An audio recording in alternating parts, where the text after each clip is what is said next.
Her voice was soft when she first asked me if I could stay.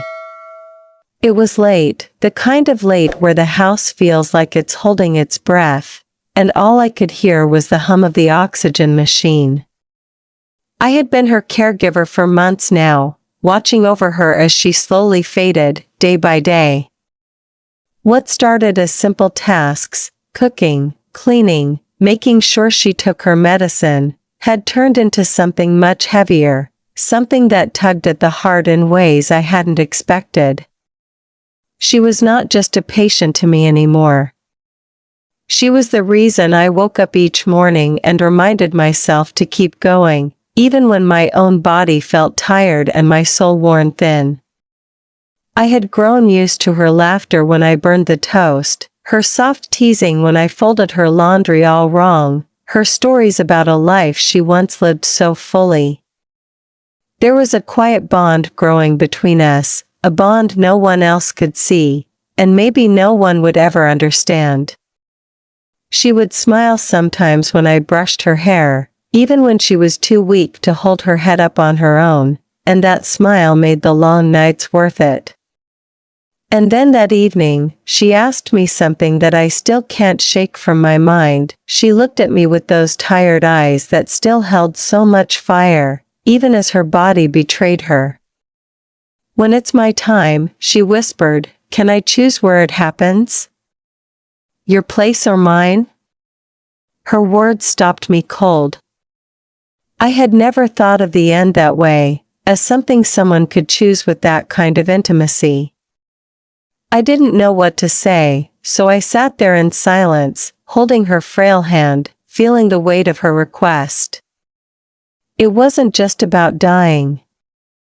It wasn't about a location. It was about trust.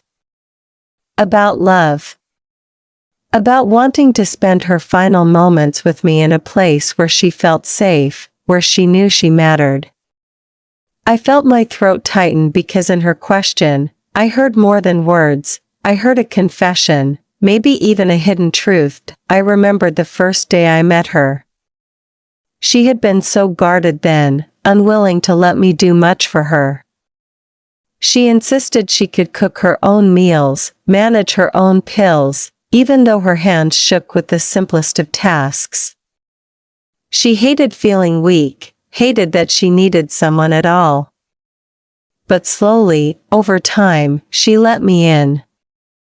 I wasn't just the stranger hired to take care of her anymore. I became her companion, her confidant. We shared tea at midnight when she couldn't sleep, and she told me about the woman she once loved but could never keep. There was a sadness in her stories, but also a strength, a kind of courage that made me admire her more each day. Somewhere along the line, admiration turned into something deeper. I cared for her not just because it was my duty, but because I couldn't imagine my life without her voice, her presence, her stubborn little smile. So when she asked me that question, it wasn't just a dying woman asking her caregiver for comfort. It was her soul reaching out for mine. I wanted to tell her I would be there, that I would give her everything I had, that she would never have to leave this world feeling alone. But I hesitated, afraid of what it might mean if I spoke the truth out loud.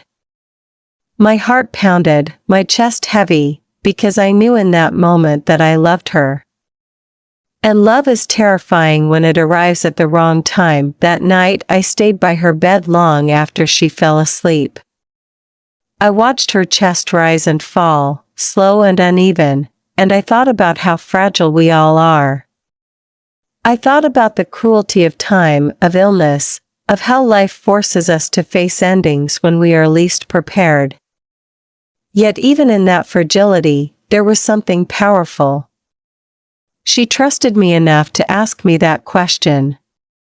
She wanted me in her final chapter, not just as a caregiver, but as something more.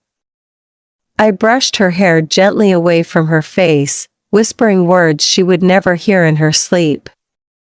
I told her she mattered. I told her she was not alone.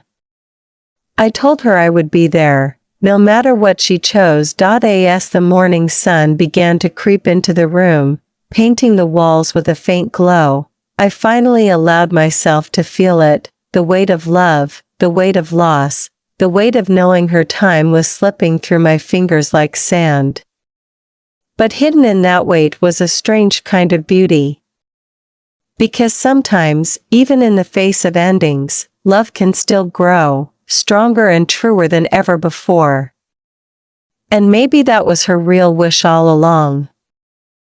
The days that followed her question were heavy with silence, but it wasn't the kind of silence that made you uncomfortable. It was the kind that wrapped around us like a blanket, filled with things we both knew but didn't say aloud. I kept hearing her voice in my head, that whisper asking, "Your place or mine?" It was not the type of thing you could simply ignore. It lingered in my chest, pressing against every breath I took, making me wonder if she had known what she was doing when she asked me. Maybe it was her way of telling me she saw me as more than just the woman who handed her medicine at dawn or adjusted her pillow at night. Maybe it was her way of saying she trusted me enough to let me be her last home. I started noticing little things about her more than before. The way her eyes softened when I entered the room, the way she waited for me to sit down before she began eating, the way she reached for my hand without asking whenever her strength failed her. These weren't gestures of a patient clinging to a caregiver. They were gestures of someone holding on to love, even if she was too tired to call it that. I found myself moving slower when I was around her, not wanting to rush the moments that slipped by so quickly. Every word she spoke felt heavier, every smile more precious, and every touch something I carried long after she let go. One evening as I was brushing her hair, she told me about her first love. Her voice trembled as she described the girl she had met in college, the secret notes they passed in the library, the nights they spent whispering promises they could never keep. Her family never accepted her truth, and so she buried it, forced herself into a silence that lasted decades.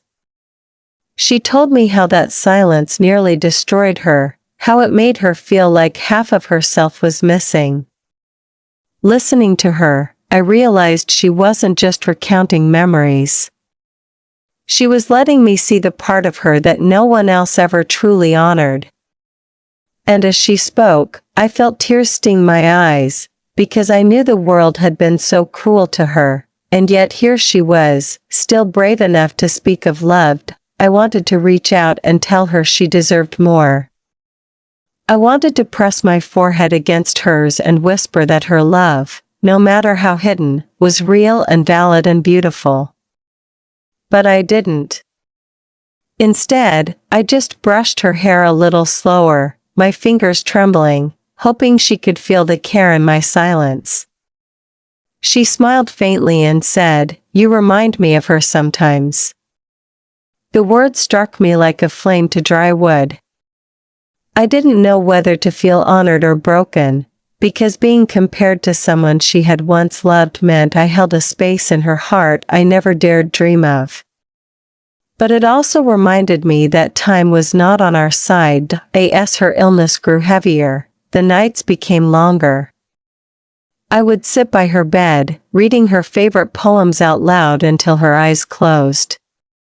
She loved the ones about rivers, about flowing and carrying memories away, about how water never really disappears, it just becomes part of something bigger. She once whispered, half asleep, "That's what I want to be. A river. So even when I'm gone, I'll still be moving somewhere." I held her hand tighter then, wishing I could stop the river's current from taking her too soon. I wanted to tell her I loved her, that she had already become my river, flowing through everything I was. But the words stayed trapped in my chest, waiting for a moment that might never come. Her question, "Your place or mine?" returned to me again and again. It was no longer just about a location. It was about belonging. It was about where her soul wanted to rest, and who she wanted beside her when that time came. And though she never repeated it out loud, I could see it in her eyes every time she looked at me, that same unspoken request for closeness, for the kind of love that doesn't need grand gestures or loud declarations, only presence. And in those quiet hours of the night, while the machines hummed and the world outside forgot about us, I knew that my answer was yes. Wherever she wanted to go, I would take her. Wherever she wanted to rest, I would be there. Because she had given me something that was rare in this world, her trust, her truth, and maybe even her heart. The nights grew colder as the season shifted, and with each passing day I felt the weight of her illness pressing harder against both of us. I tried to hide my fear behind a calm smile, but she could see through me. She always could. There was something about the way she watched me when I thought she was asleep, like she knew I was holding back tears, like she understood that I was fighting a battle I could not win. Caring for her had become more than my role. It was the rhythm of my life, and every sound of her breathing, every sigh she released, felt stitched into my very being. I didn't keep track of time anymore. The days blurred into one another, marked only by the fragile sound of her laughter or the trembling of her hand in mine. One afternoon, while I was changing the flowers in the vase beside her bed, she asked me if I ever thought about what love really meant. Her voice was weak but steady, and it carried a seriousness that made me put the flowers down and sit beside her.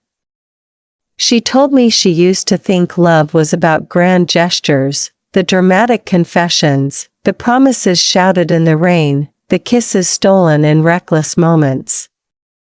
But now, lying in that bed, she said love felt like something smaller but far more powerful. It was the hand that held yours when you were too tired to go on. It was the way someone remembered how you liked your tea, or the patience in their voice when they repeated the same story because they knew you liked to hear it. She said, "Love isn't loud. It's quiet. It's in the details we don't notice until we're afraid of losing them." Her words settled into me like a truth I had always known but never spoken. I realized that everything I had done for her, the endless nights, the whispered reassurances, the way I learned to braid her hair gently so I wouldn't tug at her scalp, was love, even if I had never dared call it that out loud. And maybe she already knew it, maybe she felt it every time I lingered by her side longer than I needed to, or every time I looked at her as if she were the only person left in the world. I wanted to answer her, to tell her my own definition of love, but instead I leaned down and kissed her hand. Her skin was fragile, paper thin, but warm, and when she smiled at me with tired eyes, it felt like the world stilled for a moment. That evening, as I was helping her sit upright, she surprised me again. She rested her head on my shoulder and whispered, "When I asked you that question, I wasn't just asking where. I was asking if I could belong to you, even for a little while." Her confession broke something open inside me. I had kept my feelings hidden behind the label of duty, afraid to blur the lines between caregiver and woman who loved. But in that instant, I could no longer deny it. She wasn't asking for permission to die in peace. She was asking if she could live, however briefly, in love. I held her closer, afraid to let go, afraid she would see how much I was shaking. I wanted to say the words she deserved to hear, the words I had carried silently in my heart for weeks, maybe months. But my voice failed me, so instead I pressed my lips to her hair and breathed in the scent of her shampoo, the faint lavender that always lingered even when the rest of the world felt like it was fading. She let out a soft sigh, as if she had been waiting for that moment of closeness, and for the first time, I didn't feel like just her caregiver. I felt like her partner in something sacred, something unspoken but undeniable. The night stretched on with the steady hum of machines and the sound of rain tapping softly against the window. I stayed awake long after she fell asleep, my arm still around her shoulders, my mind racing with everything I wanted to promise her. I wanted to promise her that she would not leave this world alone, that her love would not vanish into silence, that someone would carry her memory with the weight it deserved. I wanted to promise her that her last wish would not only be honored but cherished. Because in her simple, aching question, she had given me more than I had ever expected. She had given me her heart, fragile and fleeting, but still hers. And in return, I knew I had to give her mine. The rain had not stopped for 2 days, and the house seemed wrapped in a blanket of gray. I remember standing at the window, watching droplets race each other down the glass while she dozed in her chair by the fire. The world outside felt blurred and distant, but inside everything was painfully sharp. Every cough she made echoed like thunder in my chest, every pause in her breathing felt like the universe was holding me hostage. I had grown so used to being alert to every movement, every sound, that my own body ached with exhaustion, but still I could not look away from her. She was the center of my orbit, and I could not risk letting her drift even an inch out of sight. That evening she asked me if I believed in fate. I hesitated before answering, because I had never been the type to speak about destiny. But she looked at me with those eyes that demanded honesty, the kind of eyes that searched for more than polite replies. I told her I wasn't sure, but I believed that some people arrive in our lives when we need them most, and maybe that is its own kind of fate. Her lips curled into the faintest smile, and she said, "Then maybe you are mine." The words were so soft I almost thought I imagined them, but the way my heart pounded told me they were real. I reached for her hand without thinking, and she didn't pull away. We sat there, fingers entwined, the fire crackling low, the storm outside raging, and yet in that fragile silence, the world felt gentler than it had in years. Later that night, while I was tucking a blanket around her, she asked me to sit close. She leaned against me, her head resting on my shoulder, and whispered that she wished she had met me sooner. Her voice cracked as she said it, like she was mourning all the years we never had. I swallowed hard, fighting back the ache in my throat, because I had thought the same countless times. I wished I had known her in her youth, when her laugh wasn't weighed down by pain, when she could dance freely without the limits of her body. I wished I had been there to hold her hand when her family rejected her truth, when she was forced to hide her love from the world. But time had not given us that gift.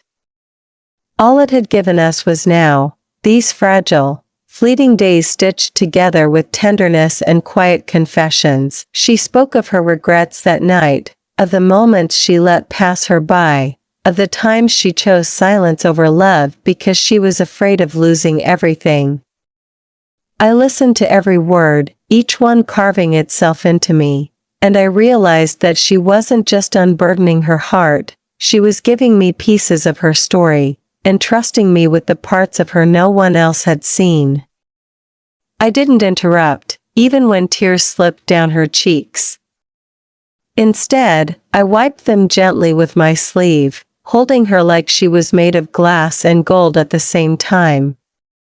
She looked at me with gratitude in her eyes, and I knew that in those moments, I was more than her caregiver. I was the keeper of her truth. The storm outside eventually quieted, but inside the house the storm between my heart and hers only grew louder. I could feel the tension of everything unsaid, the love that pressed against the walls of my chest, begging to be spoken. Yet I was afraid that naming it would make it heavier, that it would shatter the fragile balance we had built. But when she turned to me, her hand brushing against my face with the gentlest touch, I saw the answer in her expression. She already knew. She didn't need words. She could feel it in the way I held her, in the way I stayed awake to watch her sleep, in the way I had built my entire world around her without even realizing it. That night I stayed beside her until the early hours of morning, my arm wrapped protectively around her frail frame, my head resting lightly against hers. I listened to her uneven breathing, memorizing every rise and fall of her chest, terrified that at any moment it might stop. But even in that fear, there was peace. Because I knew, finally, that love had found us, not in the grand ways we once imagined, but in the quiet surrender of two hearts that had been waiting too long to be seen. And though the future loomed dark and uncertain, in that moment we were not afraid.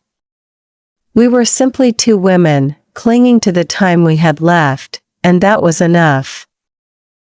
The days began to blur into each other, not because they were empty, but because they were filled with the same rhythm that my heart had come to know too well. I would wake before dawn, my ears straining to hear her soft breathing from the next room, and only when I heard it steady and sure would I allow myself to breathe easily again.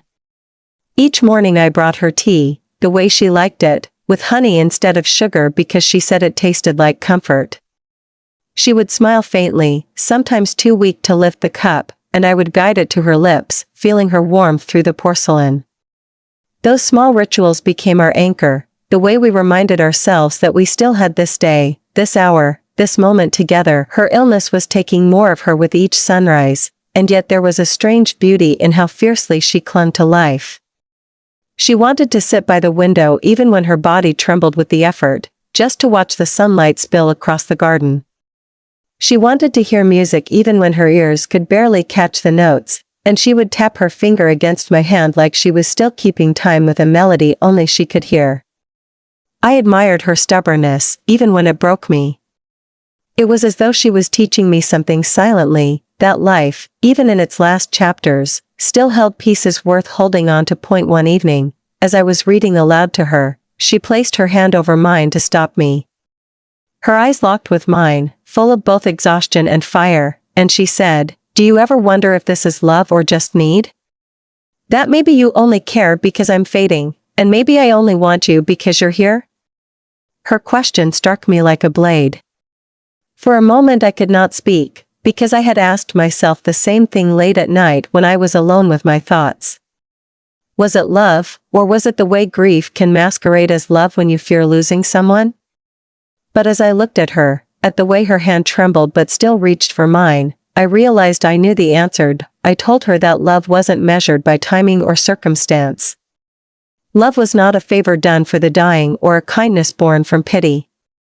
Love was the way my chest ached when she smiled, the way my world tilted when she whispered my name, the way I felt whole when she leaned into me, even if just for a breath.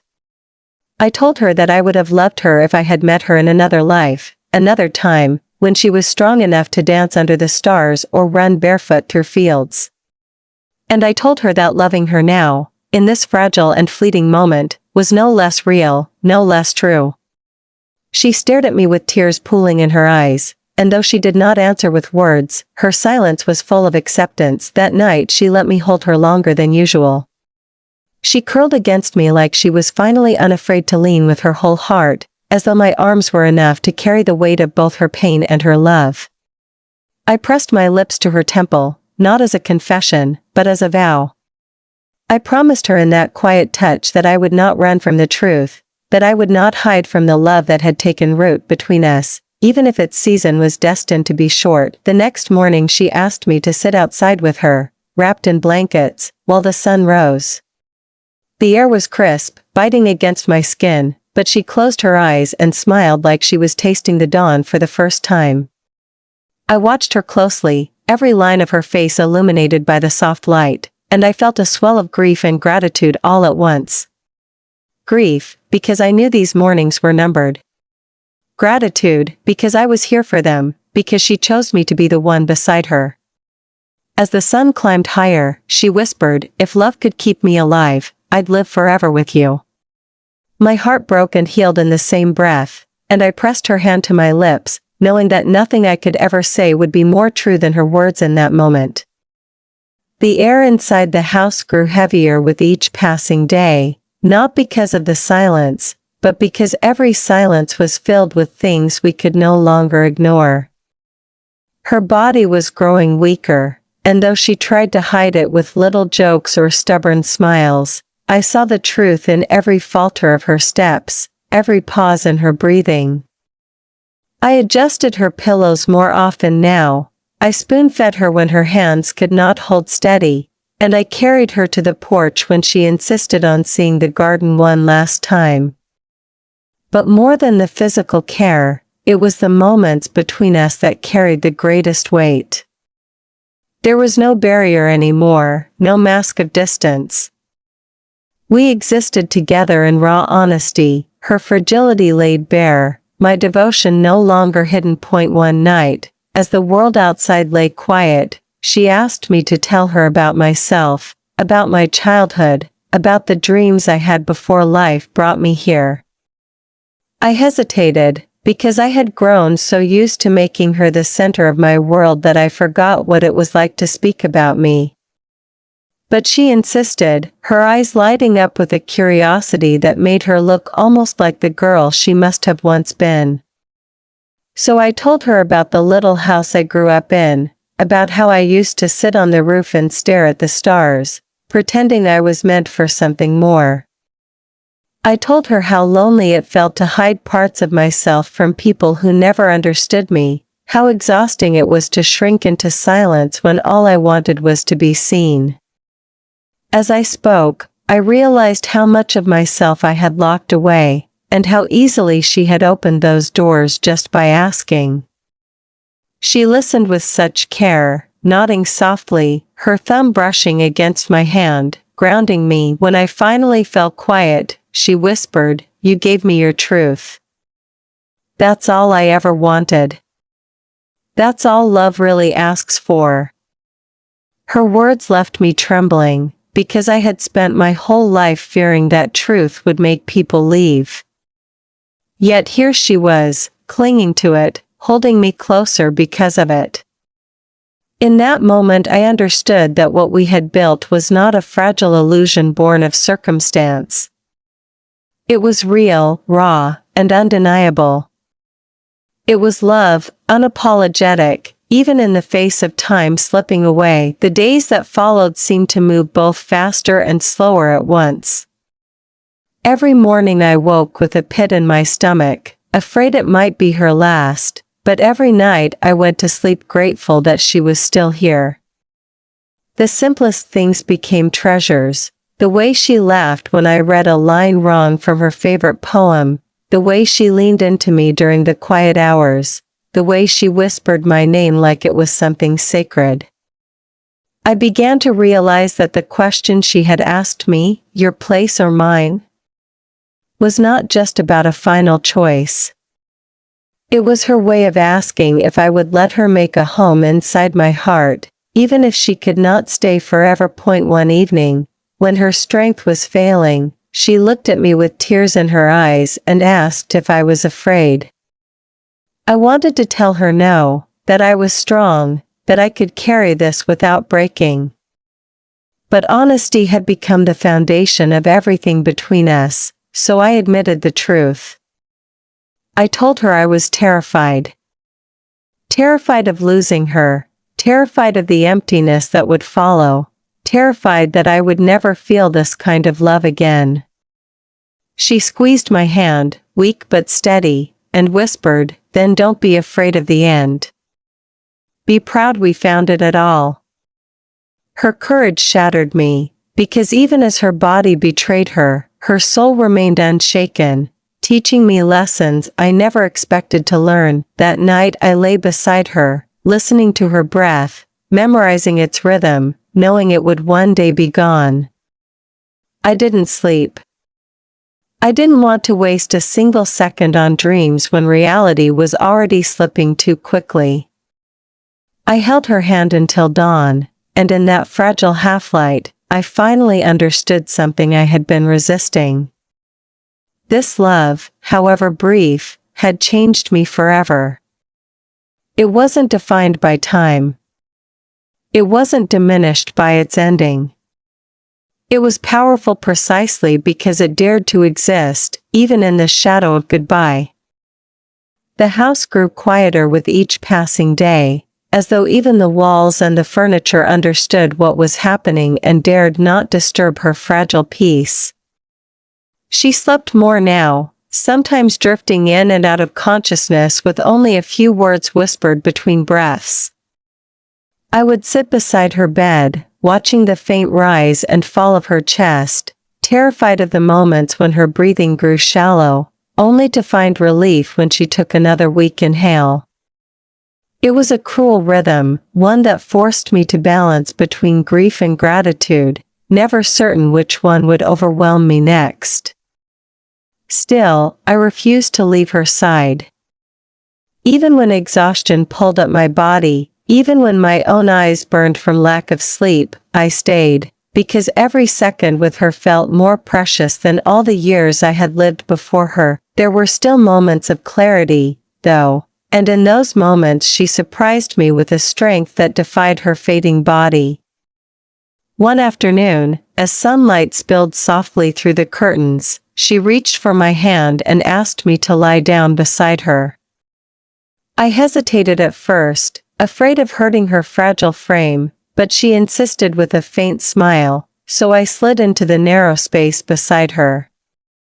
She nestled against me as if it were the most natural thing in the world, her head resting just beneath my chin, her hand pressed against my chest to feel my heartbeat. For a long while we stayed like that, silent except for the sound of our breathing, and I felt something deeper than words could capture. It was intimacy stripped of everything except truth, two souls clinging together in the face of time's cruelty. She broke the silence with a question that made my heart ache. Do you think we'll find each other again? After this?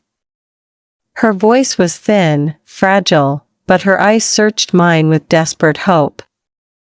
I wanted to give her certainty, to promise her that love this strong could not simply end, that somewhere, somehow, our souls would meet again.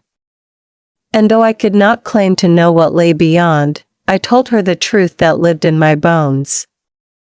I told her that love doesn't vanish, it transforms. That even if she left this world, she would still live inside me, in every breath, in every step, in every whisper of memory. She closed her eyes and smiled faintly, whispering, "Then I'll be waiting for you, however long it takes." The weight of those words sank deep into me. I pressed a kiss to her hair, holding her tighter than ever before, silently begging the universe to give us more time.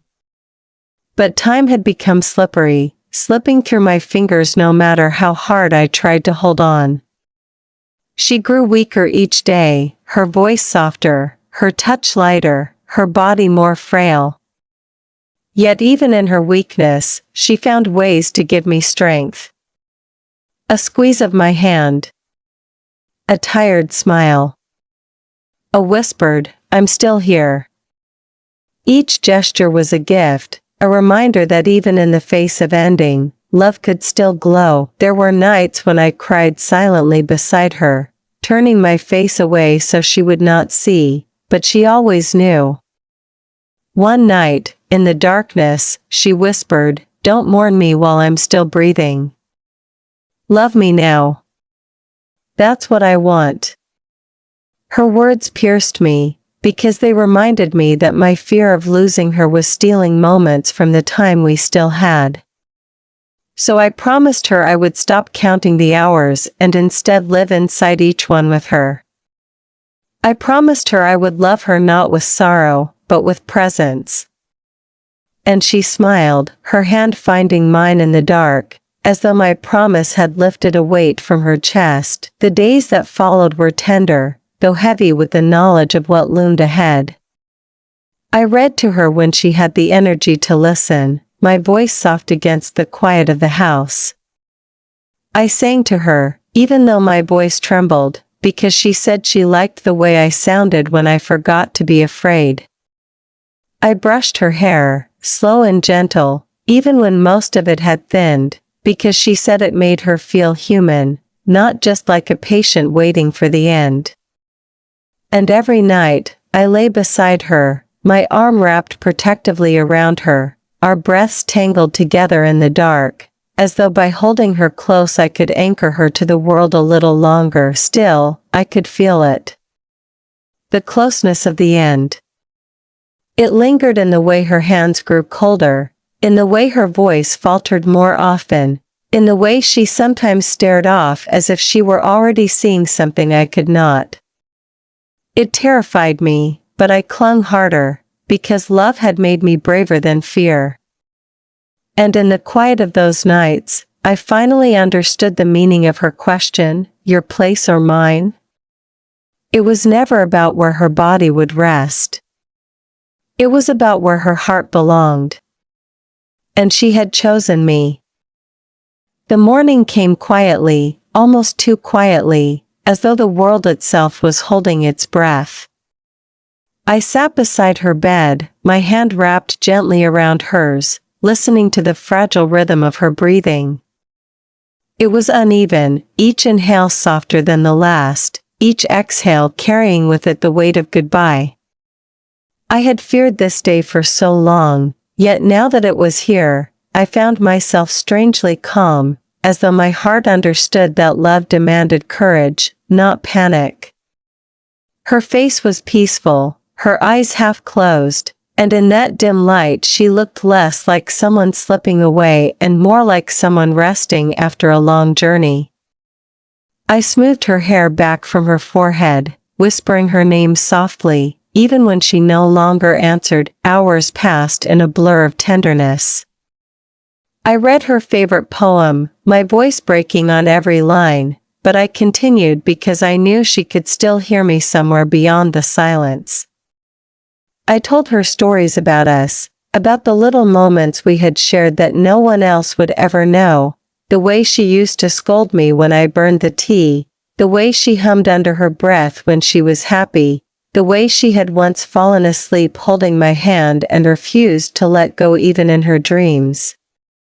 My voice trembled, my tears spilled freely, but I did not stop.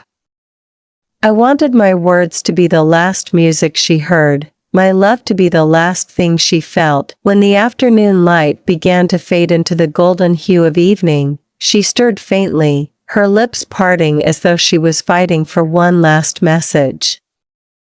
I leaned close, pressing my ear to her mouth, and heard her whisper, weak but certain, your place, always yours. The words shattered me and healed me in the same instant. She had given me her answer, not just to the question she once asked, but to everything. Her place was with me. Her heart had chosen me, even as it was preparing to let go. I kissed her forehead, my tears falling onto her skin, and whispered back, and mine is yours. Always yours. Her breathing slowed after that, soft and shallow, until at last it faded into silence. I sat there frozen, her hand still in mine, my heart both breaking and overflowing. There was no great noise, no dramatic ending, only the quiet surrender of a soul that had given all it could. I pressed my face into her hand, sobbing until my body ached, but even through the grief there was a strange kind of peace. She had not left me in fear. She had left me wrapped in love. The house felt unbearably still after. Every corner carried her presence, every shadow whispered her name. I moved through the rooms like a ghost, half expecting to hear her voice, to find her waiting with that faint smile she always gave me when I entered. But she was gone, and the absence carved into me deeper than any wound ever could. Yet, even in the hollow of loss, her love lingered. I felt it in the warmth of the sunlight, in the hush of the night, in the way my heart still beat to the rhythm of her words. She had promised to wait for me, and I clung to that promise like a lifeline. In the weeks that followed, I found myself talking to her often. While making tea, I would whisper about my day. While walking through the garden, I would tell her about the flowers blooming. At night, before I closed my eyes, I would murmur her name into the dark, imagining her curled against me like she once had been. And though the ache never left, neither did the love. It stayed, steady and unyielding, a reminder that what we shared was not diminished by death. It was written into me, a permanent part of my soul. I kept her question alive in my heart, not as a haunting but as a gift. "Your place or mine?" she had asked. And now I understood fully. Love does not belong to one place, one time, one body. It lives in the spaces we create, in the memories we carry, in the truths we dare to speak. Her place was with me, and mine with her, and no distance, not even death, could change that. So I live with her still, not in the way I once wished, not in the way my arms ache for, but in the way love endures. She is in every breath I take, every sunrise I watch, every quiet moment where I feel her hand in mine even though it is no longer there.